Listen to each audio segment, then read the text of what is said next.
তো যারা সৌদি আরব থেকে তুর্কি যাবেন, ঠিক আছে, অনেকেই আমাদের কমেন্ট করতেছেন, কল করতেছেন যে ভাই সৌদি আরবের থেকে তুর্কি কিভাবে যাওয়া যায়। দেখেন, ডকুমেন্ট ডকুমেন্ট হচ্ছে মেন জিনিস মানুষের। আপনি আপনার ডকুমেন্ট যত স্ট্রং হবে, আপনি ভিসা পেতে তত আপনার সহজ হবে। এখন ডকুমেন্টগুলো কি কি আমি বারবার আপনাদেরকে বলি সবাইকে, যে ডকুমেন্টগুলো আপনারা স্ট্রং করেন। ডকুমেন্ট না থাকলে আপনার ভিসা কোনোভাবেই পাবেন না। তো ভিজিট ভিসাতে গেলে কিছু কিছু দেশের রুলস আছে, কিছু কিছু ভিসা পেতে গেলে অনেক নিয়মকানুন মানতে হয়, যেগুলা আমরা বাঙালিরা বুঝি না। কিন্তু আমরা মনে করেন যে অনেক আগ্রহ জাগে, ভিজিটে যাব, এই দেশে যাব, ওই দেশে যাব, কিন্তু আগে আমাদেরকে সিচুয়েশনটা বুঝতে হবে যে আমরা কিভাবে যেতে পারবো, আমাদের কি কি প্রয়োজন। প্রথমত ভিজিটে গেলে প্রথম যে জিনিসটা লাগে পাসপোর্ট। পাসপোর্টের কমসে কম 6 মাসের মেয়াদ থাকা লাগে। একটা দেশে যদি আপনি ভিজিট করতে চান, পাসপোর্টের কমসে কম 6 মাসের মেয়াদ থাকা লাগে। এখন আপনি যদি সৌদি আরব থেকে যান, সৌদি আরব থেকে গেলে অবশ্যই আপনার আকামা লাগবে, এবং আপনার সেই আকামার মেয়াদ থাকা লাগবে কমসে কম 6 মাস। নাইলে আপনি ভিজিট ভিসা পাবেন না তুর্কির। কারণ তুর্কি একটা মনে করেন যে rich country, high profile country. তো এই জন্য আপনার পাসপোর্টের 6 মাস মেয়াদ থাকা লাগবে কমসে কম, আকামারও কমসে কম 6 মাস মেয়াদ থাকা লাগবে। এই গেল আপনার দুইটা ডকুমেন্ট, এই দুইটা ডকুমেন্ট হলো মেন। তারপরে যদি আপনি ভিসার জন্য অ্যাপ্লাই করেন, আপনার ট্রাভেল ইন্স্যুরেন্স করা লাগবে। ট্রাভেল ইন্স্যুরেন্স মাস্ট লাগবেই। আপনি যদি তুর্কি যান, তুর্কি কোন শহরে যাবেন সেই শহরের হোটেল বুকিং লাগবে কমসে কম 3 দিনের। 3 দিনের একটা হোটেল বুকিংয়ের আপনার রিসিপ্ট লাগবেই। এই আপনার গেল 4টা ডকুমেন্ট।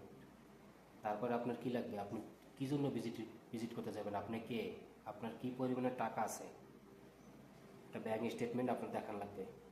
যে সৌদি আরবে আপনি যে আছেন, আপনি অ্যাকাউন্টে টাকা পয়সা আছে কিনা, আপনি তুর্কিতে যে কী করবেন, আপনি ওখানে যে খরচ করতে পারবেন কিনা, নাকি অন্য কোনো উদ্দেশ্য আছে। যদি আপনি টাকা দেখাতে পারেন, তাহলে তারা এটা আপনাকে অ্যাপ্রুভ করবে যে না, তার টাকা আছে, সে ঘুরতে যেতেছে। আর যদি আপনি টাকা না দেখাতে পারেন, তাহলে সে তার মাইন্ডে অন্য কিছু চিন্তা ভাবনা হবে, না সে ঘুরতে যাবে না, তার অন্য কোনো উদ্দেশ্য আছে। এই জন্য ব্যাঙ্ক স্টেটমেন্ট লাগবেই। সৌদি আরবের যে কোনো একটা ব্যাংকের স্টেটমেন্ট লাগবে 6 মাসের, যে মিনিমাম আপনার ব্যাংকে কমসে কম হলেও আপনার 10 থেকে 15 হাজার রিয়াল ব্যাংকে থাকা লাগবে। তাইলে আপনি এলিজেবল তুর্কি ভিসার জন্য। তারপরে কি লাগবে, রিটার্ন টিকিট। তুর্কি এয়ারলাইন্সের রিটার্ন টিকিট, আপনি যে গিয়ে আসবেন সেই রিটার্ন টিকিট লাগবে। রিটার্ন টিকিট ছাড়া আপনি ভিসার জন্য অ্যাপ্লাই করতে পারবেন না। সেই রিটার্ন টিকিটগুলো আপনার অ্যানেজ করা লাগবে, আপনার টিকিট কাটা লাগবে, রিটার্ন টিকিট কাটা লাগবে। রিটার্ন টিকিট নিয়ে তারপরে আপনাকে ফাইল বানিয়ে জমা দিতে হবে। তো তুর্কির ভিসা কিভাবে অ্যাপ্লাই করে, তুর্কির ভিসা প্রথমে অনলাইনে অ্যাপয়েন্টমেন্ট লেটার নেওয়া লাগে। অ্যাপয়েন্টমেন্ট লেটার মানে তুর্কি অ্যাম্বাসিতে যাওয়ার অ্যাপয়েন্টমেন্ট লেটার নেওয়া লাগে। অ্যাপয়েন্টমেন্ট লেটার অনলাইন থেকে নিয়ে সেই পেপার নিয়ে, তারপরে আপনার মনে করেন যতগুলো ডকুমেন্টের কথা বললাম, সেই সমস্ত ডকুমেন্টগুলোকে নিয়ে ফাইল বানিয়ে তুর্কির অ্যাম্বাসিতে যেতে হবে ভিসার জন্য, পাসপোর্ট হাতে করে নিয়ে। মূলত মেন জিনিসটা হচ্ছে আপনার অ্যাপয়েন্টমেন্ট লেটার। আপনার পাসপোর্ট, আপনার আকামা দিয়ে একটা অ্যাপয়েন্টমেন্ট লেটার বানানো লাগবে সুন্দরভাবে। সেই অ্যাপয়েন্টমেন্ট লেটার যদি অ্যাপ্রুভ হয়, তাহলে আপনি ভিসার জন্য অ্যাপ্লাই করতে পারবেন অ্যাম্বাসিতে গিয়ে। এই হলো তুর্কির ভিজিট ভিসার সিস্টেম। ডকুমেন্ট আমি আবারও বলি, পাসপোর্ট, যারা সৌদি আরব থেকে যাবেন, পাসপোর্ট, সৌদি আরবের আকামা, ব্যাংক স্টেটমেন্ট, তারপরে আপনার ট্রাভেল ইন্স্যুরেন্স, তারপরে আপনার রিটার্ন টিকিট, তুর্কি এয়ারলাইন্সের রিটার্ন টিকিট লাগবে।